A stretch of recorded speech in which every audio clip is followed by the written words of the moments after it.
Bom dia, boa tarde, boa noite a todos. Sejam bem-vindos a mais uma aula de Química Analítica Quantitativa. Meu nome é Thomas, professor Thomas, e hoje nós vamos continuar nossos estudos verificando uma metodologia analítica de volumetria de oxirredução, especificamente permanganometria. Tá? Alguns avisos antes, é claro, né? O que é uma volumetria de oxirredução? A volumetria de oxirredução é uma volumetria que tem como base procurar analisar um analito utilizando um fato de que esse analito ele pode sofrer uma redução ou uma oxidação, ou seja, a carga eletrônica que aquele íon pode ter, ela pode variar, então ele vai mudar o número de oxidação. Então, antes de nós começarmos a estudar esse tipo de conceito, é necessário que o aluno esteja familiarizado com o conceito do número de oxidação dos elementos químicos e tenha uma aula prévia de eletroquímica básica, pelo menos, para que ele entenda exatamente o significado disso. Tá?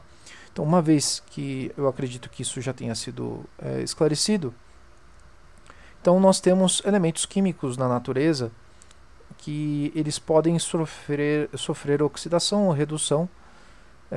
Basicamente, oxidação refere-se ao fato de que nós podemos perder elétrons, né, que um elemento químico pode perder elétrons, e redução é o fenômeno contrário, que seria o fato do elemento químico poder ganhar elétrons. Então isso tem a ver com características do átomo, podemos nos referir à eletronegatividade e uma série de outras propriedades atômicas que os elementos químicos podem ter.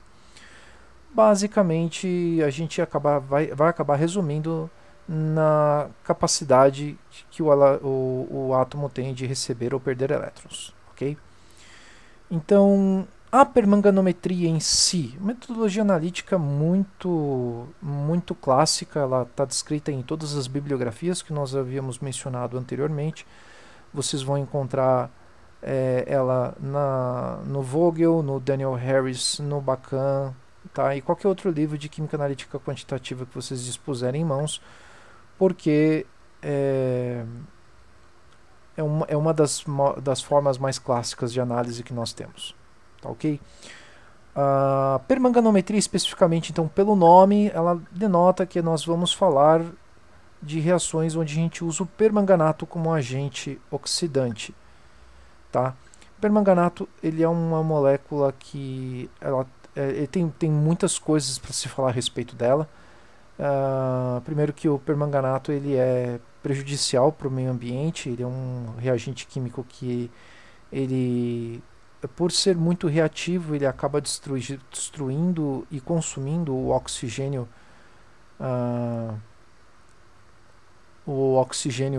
da água, né? Ele acaba destruindo matéria orgânica também, ele tem um grau de toxicidade bem alto. Ele antigamente ele era utilizado no tratamento de micoses por farmacêuticos antigos, né? Que a pessoa tinha micose, mas não tinha nenhuma pústula, nenhuma ferida aberta. O farmacêutico ele recomendava banho, isso é coisa muito antiga, tá, pessoal? Mas recomendava banho com soluções de permanganato. Felizmente nós temos hoje cremes e tratamentos fúngicos melhores, mais específicos do que isso. Mas fica aí uma curiosidade que o permanganato ele tinha essa capacidade. Uma outra coisa que vale a pena a gente falar também, então, dos limites, né, que o permanganato, por ser um reagente tóxico, a gente deve sempre procurar usar a menor quantidade possível, motivo pelo qual, quando nós formos falar em concentrações de permanganato, nós vamos sempre tentar usar as soluções menos concentradas possível. Tá? Então vamos para a teoria, que eu acho que vai ser interessante para a gente, né? E depois eu quero discutir um pouquinho que tipo de elementos químicos que podem ser analisados, né, pela permanganometria. Então tá, nós temos aqui, pessoal, do começo, né, volumetria de oxirredução, especificamente permanganometria, né? Então, o permanganato, pessoal, ele é um agente oxidante, um potente agente oxidante. Então, na reação onde a gente reage o permanganato em meio ácido, ele adquire 5 elétrons e ele forma o íon manganês e como resultado a neutralização do meio ácido para a formação da água, essa reação ela libera 1,51 volts, tá? Para quem já está um pouco mais entendido com a química, a eletroquímica, nós sabemos que reações que possuem um DDP, né, uma diferença de potencial positiva, são reações que são consideradas espontâneas, ou seja, elas ocorrem naturalmente, tá? Então, esta reação que vocês estão observando agora é uma reação que ocorre no permanganato de forma natural, ok? O permanganato ele é um reagente violeta, ele tem uma cor característica bem marcante, um violeta intenso, e nesta reação, uma vez que todo o permanganato é consumido e ele precisa de 5 elétrons para que isso ocorra, então aí ele forma o íon manganês, que o manganês ele é incolor. Tá? Então, por que ele é um agente oxidante? Ele é um agente oxidante porque ele vai roubar elétrons de outras espécies químicas. Tá? E essa DDP, né, essa diferença de potencial que nós temos, ele é grande o suficiente para fazer com que essa reação ela seja até um pouco violenta. Ok? Então, por fato dela ser violenta, o Vogel amarelo, né, o de Quali, Vogel Química Analítica Qualitativa, alerta, página 398, um perigo de explosividade nas reações diretas com ácido sulfúrico. Então, por uma questão de segurança, eu vou recomendar que vocês busquem outras formas de acidular o meio. Eu coloquei essa reação aí para vocês observarem também que não importa a origem do hidrogênio, contanto que o meio seja ácido, se ele tem uma reação passivelmente de ser explosiva com o ácido sulfúrico, vocês podem buscar outras metodologias acidulantes, por exemplo, uma muito comum usada é o ácido acético, tá? Que já é uma molécula orgânica e também já está em seu estado de oxidação maior, ok? Substâncias orgânicas presentes no solvente podem agir como interferentes nas reações oxidativas, consumindo o permanganato e induzindo um erro analítico. Então, vocês que estão tendo a aula de orgânica, né, ciclo 2, já devem ter visto vários tipos de reações de oxidação orgânica, onde se usa o permanganato como um catalisador, né? Uma pequena quantidade do permanganato pode acabar sendo consumida no meio da reação, fica preso no meio do equilíbrio químico. Isso pode induzir ao erro analítico. Então, vocês têm que observar, fazer uma depuração da sua amostra, garantir que toda a matéria orgânica que está presente lá, ela acabe não reagindo com o permanganato para que seja possível fazer essa reação, tá? O efeito da luz também age como um agente desestabilizante, e por isso é recomendado que soluções de permanganato sejam armazenadas em vidro de frasco âmbar. Então, o vidro de frasco âmbar é aquele vidro que tem uma tonalidade um pouco marrom, né? E ele bloqueia alguns comprimentos de ondas nocivos da luz. Faz com que a degradação do permanganato seja um pouco desacelerada, permita que ele tenha um tempo de prateleira um pouco maior. Se a solução de permanganato estiver em estoque por mais de 2 dias, recomenda-se a filtração da solução após a fervura. O fato de nós termos o permanganato tão ativamente, ele ser um reagente tão ativo e sofrer degradação por tantos meios, faz com que a gente tenha esse cuidado de preparar a solução. Geralmente é interessante que se prepare a solução no próprio dia da análise ou momentos antes. Caso você vai estocar ela para usar ela por mais de 2 dias, lembre-se de fazer o que o procedimento manda, ferver ela novamente e filtrar. a gente percebe que a solução começa a degradar pela formação de um precipitado verde no fundo do vasilhame, né? Esse precipitado verde é nada mais, nada menos do que o próprio permanganato reagindo de forma entre ele mesmo e formando um precipitado verde. Tá? Então, aí estamos vendo aí as duas reações que ocorrem. Então, o próprio permanganato age como um agente de decomposição do permanganato. Então, tem aí o permanganato reagindo com a água do sistema, forma-se, num primeiro instante, em meio básico, o oxigênio e o íon manganês mais 4, tá? E em meio ácido, o permanganato também pode reagir com o manganês e forma-se também o manganato, que é o manganês mais 4, ok?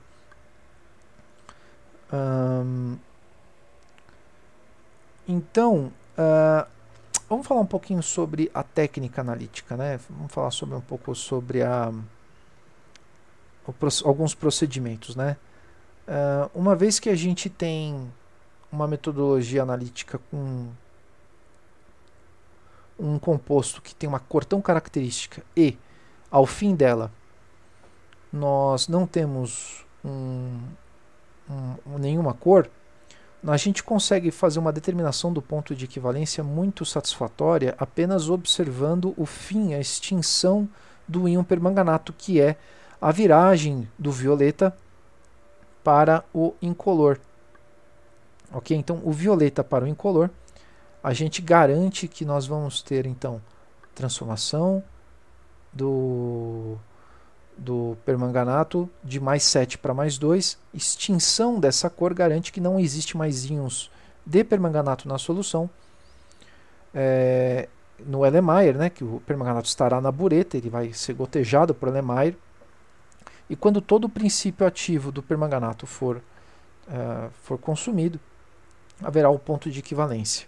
Tá? Então, pelo fato de nós não termos uma cor no íon manganês mais 2, não existe a interação entre o titulante e um possível indicador, porque o próprio indicador é a própria solução do permanganato. Tá? Então, ao fim da extinção da cor, todo o manganês mais 7 ele virou o manganês mais 2. Ok? Então, apenas fazendo a leitura com vocês, uma das grandes vantagens do uso do permanganato é o fato do íon permanganato possuir uma coloração característica violeta intensa, porém, produto de sua redução, manganês mais 2, ser incolor. O desvio do ponto de equivalência, normalmente observado em outras metodologias analíticas pela interação entre o soluto, a solução e o titulante, a solução titulante e o indicador, não é presente na permanganometria. Contudo, as soluções naturalmente coloridas podem trazer um ponto de viragem de difícil percepção. Então, recomenda-se uma utilização de uma titulação exploratória para verificar previamente a viabilidade do método. Ok? E é bem isso, pessoal. A gente consegue fazer essa metodologia analítica com qualquer espécie que possa ser oxidada, já que o permanganato vai roubar 5 elétrons da sua amostra, e com isso, quando ele rouba os 5 elétrons, ele se torna manganês mais 2, faz com que todo o processo se complete quando a ausência da cor for evidenciada. Tá? Então, alguns detalhes aqui, só basicamente para a gente entender. Preparo da solução, a gente pode preparar 1 litro de solução de permanganato 0,02 molar, a gente pode pesar mais ou menos 3,1607 gramas de sal, diluir em 1 litro de água, depois ferver a solução de 15 a 20 minutos e fazer um resfriamento e filtrá-la. Utiliza-se vidrarias de frasco âmbar para evitar a degradação da solução, conforme já falado anteriormente. Tá? A padronização do permanganato, bem simples também descrita no Morita, Manual de Preparo de Soluções. Nós podemos fazer a padronização com o oxalato de sódio e a gente prepara ela utilizando uma solução também, juntamente com uma solução 1 molar de ácido sulfúrico. A padronização pode ser feita adicionando 95% do volume final esperado e o restante titulando o resto a quente, 60 graus Celsius, tá? Mais ou menos. Então, esse é um exemplo de uma padronização que ela deve ser feita uma titulação exploratória antes e, mediante ao volume final da padronização que você obteve da primeira vez, a segunda padronização deve ser feita adicionando diretamente 95% do volume diretamente. Posteriormente a isso, algumas reações que nós temos aqui, né? Então nós temos a reação do oxalato, lembrando aqui que a concentração do íon permanganato vai ser dada por M1V1 igual a M2V2, apenas alterando os coeficientes estequiométricos. Então observem aí que a reação mostra 5 íons de oxalato vão reagir em meio ácido, formando ácido oxálico, mas também formando 5 mols de ácido oxálico. Por sua vez, o ácido oxálico em meio ácido ele vai formar 2 mols de manganês mais 2. Ele vai consumir 2 mols de permanganato e formar 2 mols de manganês mais 2. De certa forma, então, pessoal, nós podemos dizer que 5 mols de oxalato vão dar origem a 2 mols de manganês mais 2, fazendo com que nós tenhamos a proporção de 2 para 5 ou 1 para 2,5. Né? Então, aqui está evidenciado o nosso o cálculo para a concentração, né, a reação de padronização e concentração do permanganato, sabermos efetivamente qual que é a concentração verdadeira dele. Tá? Preparação do padrão primário, bem relativamente simples também, ele pode ser seco a 105 graus Celsius por 2 horas. Você pode pesar 0,3 gramas do sal, e posteriormente nós vamos ver que a gente pode reduzir essa massa para 0,1, tá? Do sal frio, e adicione 240 ml de água, em seguida adicione 12,5 ml de ácido sulfúrico. Ok? Lembrando dos perigos de explosividade, todo esse experimento deve ser feito em ambiente seguro, utilizando o EPI correto, usando óculos de proteção e, se possível, também utilizando dentro de uma capela. Ok? Bom, que tipos de espécies, então, nós temos passíveis de serem analisadas com a permanganometria? Então, se a permanganometria é uma volumetria de oxirredução, especificamente essa sendo oxidativa, né, porque ele ser um potente agente oxidativo, qualquer elemento químico, qualquer substância, né, qualquer analito que possa sofrer oxidação pode ser analisado. Tá? E aí, pessoal, óbvio, né, vocês têm que buscar espécies que tenham oxidação possível. Espécies que já estejam na sua forma mais oxidada não vão fazer nenhum tipo de reação com permanganato que seja útil para a gente. Ok? Então, basicamente, né, exemplos. Metais de transição que possuam mais de uma valência, por exemplo, ferro. Ferro 2 pode ser analisado, já que ele possui a chance de se transformar em ferro 3. Tá? Outros metais de transição, como o cobalto, também tem os mesmos tipos, mesmas espécies de oxidação, né? Ele pode ser bivalente ou trivalente, e entre outros, ok? Mas eu acho que a análise mais comum que pode ser feita por oxirredução é a análise do peróxido de hidrogênio, da água oxigenada. Bom, a água oxigenada, ela tem a capacidade de se oxidar e reduzir ao mesmo tempo. Tá? Então, na reação que vocês estão observando aí, o peróxido de hidrogênio, ele vai, ao mesmo tempo, uma molécula dela, né, vai, ao mesmo tempo, se reduzir, quer dizer, ele vai de menos 1 para menos 2, né, o oxigênio ele vai ganhar um elétron, tá? E ao mesmo tempo também o peróxido de hidrogênio pode dar origem ao gás oxigênio. E o gás oxigênio tem um número de valência de 0, né? Ele tem desculpa, a valência não, mas ele tem um número de oxidação igual a zero, porque se trata de um gás diatômico, onde os átomos eles compartilham de uma mesma eletronegatividade, cada átomo de oxigênio com um elétron apenas em sua carga vai fazer com que o número de oxidação da molécula total seja zero. Então, o peróxido de hidrogênio, ao mesmo tempo que ele oxida, ele também reduz. Ok? Então, o peróxido de hidrogênio, que é a famosa água oxigenada, ela é vendida comercialmente, em termos industriais, até 40 volumes. 40 volumes, respectivo mais ou menos a 12%. Digamos assim, um civil, entre aspas, uma pessoa que não tem nem o conhecimento, né, e nem a habilitação para trabalhar com uma concentração tão grande, porque essa concentração de 40 volumes, eu já vou mencionar o que 40 volumes quer dizer, tá? Esses 12% de solução concentrada, ele é potencialmente perigoso, inclusive até para a própria vida humana, com riscos de explosividade, já que ele está liberando um componente extremamente reativo, que é o gás oxigênio. Pessoas comuns, elas normalmente só têm acesso ao peróxido de hidrogênio na concentração 3 e 6%, né, que é respectivamente falando 10 volumes e 20 volumes. Okay? E aí tem uma série de utilizações. Né? A indústria de beleza e estética, né, utiliza o peróxido de hidrogênio para uma série de processos, desde reações químicas envolvendo descolorimento de pelos, né, até relaxamento e tratamentos estéticos para capilares.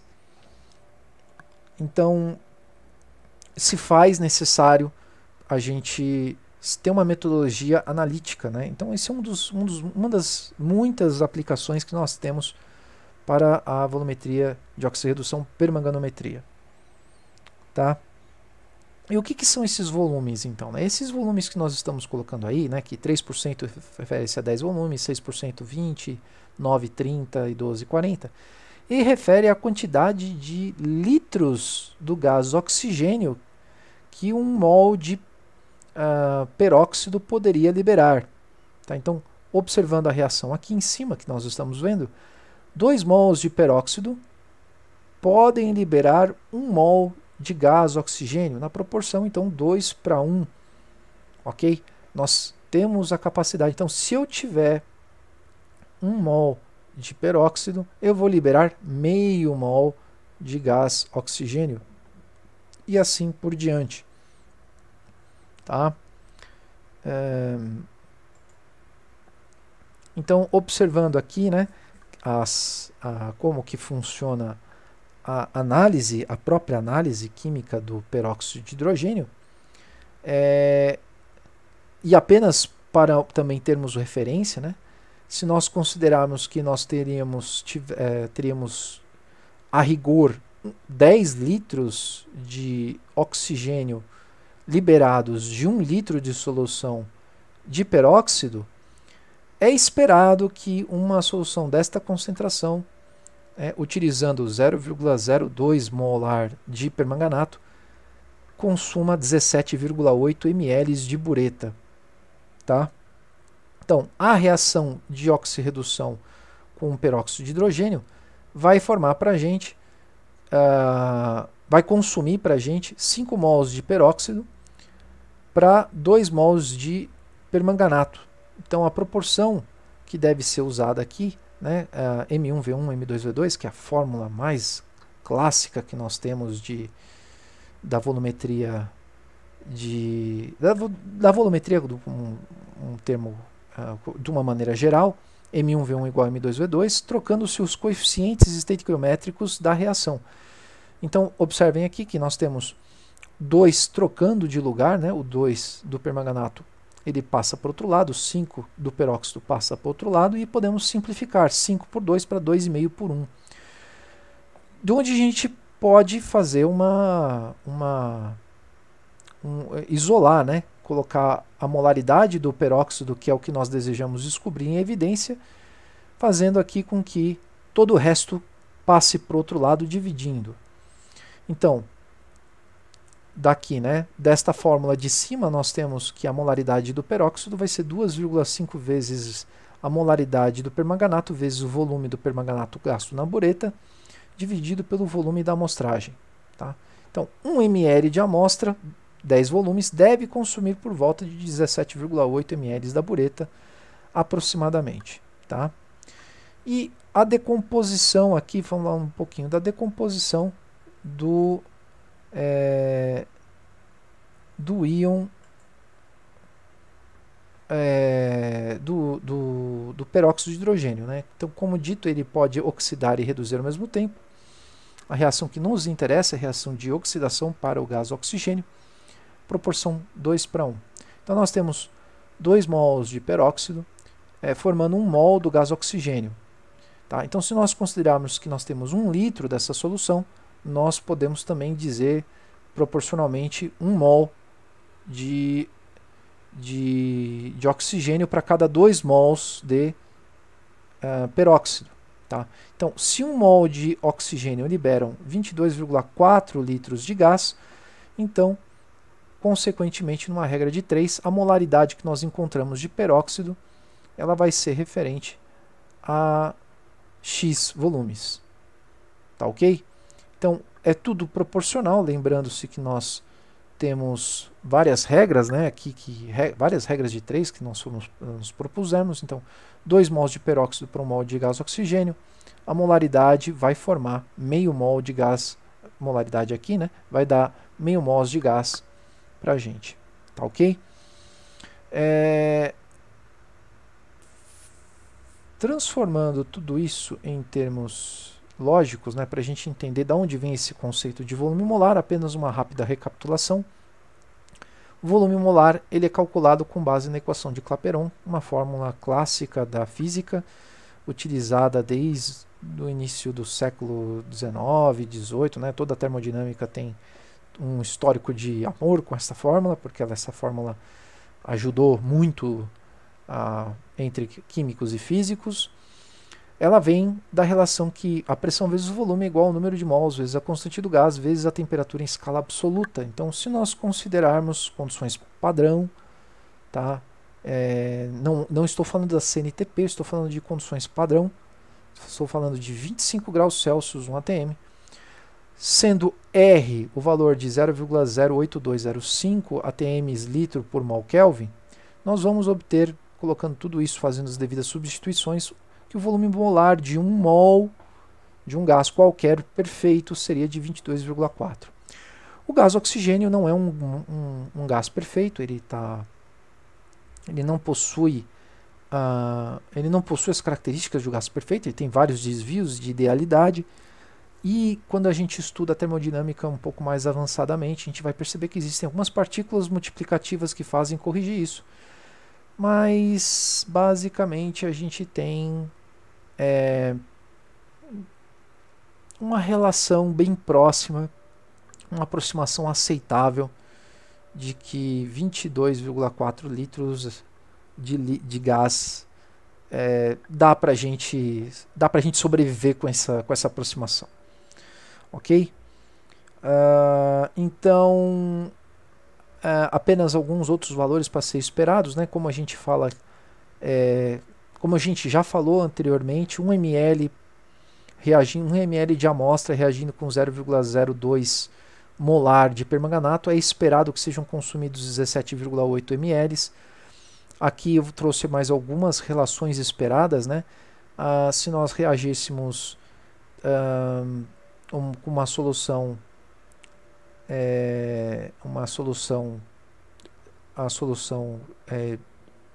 de padronização de oxalato, 0,3 vão consumir 44,7 litros, e eu tinha dito para vocês anteriormente, né, que a gente pode reduzir isso. Então vocês podem pesar, ao invés de 0,3, 0,1 gramas, eu falei litros, me perdoem se estou ficando maluco, 0,1 gramas e 0,3 gramas é o que está escrito no procedimento, 0,1 gramas de oxalato vão consumir mais ou menos por volta de 15 ml. Uma relação bem simples aí para quem tem buretas menores. Se vocês forem por acaso fazer a análise com o peróxido 20 volumes, com uma solução mais concentrada, uma solução que nós temos para isso é vocês utilizarem uma solução 10 vezes mais concentrada de permanganato e utilizar 5 vezes mais o volume de amostra. Isso vai manter também um volume consumido de bureta de 17,8 ml. Tá ok? Então, dando sequência apenas, um exemplo aqui que nós vamos observar de exemplo de cálculo, tá? Um exemplo aqui para a gente entender como funciona o cálculo, porque são muitas regras de 3, elas podem vir a se tornar confusas, né? Vamos fazer uma suposição que eu tenha colhido 1 ml da amostra, tá? E ao fazer a análise, eu fui lá, coloquei a amostra, coloquei mais ou menos uns 10 a 15 ml de uma solução acidulante bem concentrada. Essa solução acidulante ela pode ser ácido acético, algum outro ácido que não seja o ácido sulfúrico, e aí a gente recomenda que seja ácido acético numa solução muito forte, né? Pode ser 16, 20%. O interesse aqui é só a gente saturar o meio de hidrogênio. E depois completei o menisco do nosso Erlenmeyer com água, tá? O menisco não, perdão, o quadril no nosso Erlenmeyer com água. E vamos dizer que nós fizemos essa análise e consumiu-se 18 ml de bureta, ok? Utilizando uma solução de 0,02 molar de permanganato mesmo, tá? Então, fazendo o cálculo do cálculo que nós havíamos visto, concentração do peróxido de hidrogênio, ele vai ser 2,5 vezes a molaridade do permanganato, vezes o volume da bureta de permanganato gasta, dividido pelo volume da amostra. Isso dá mais ou menos, assim, aproximadamente dá 0,4, 0,5 mols por litro, né? Ali eu coloquei o valor correto, 0,45 mols.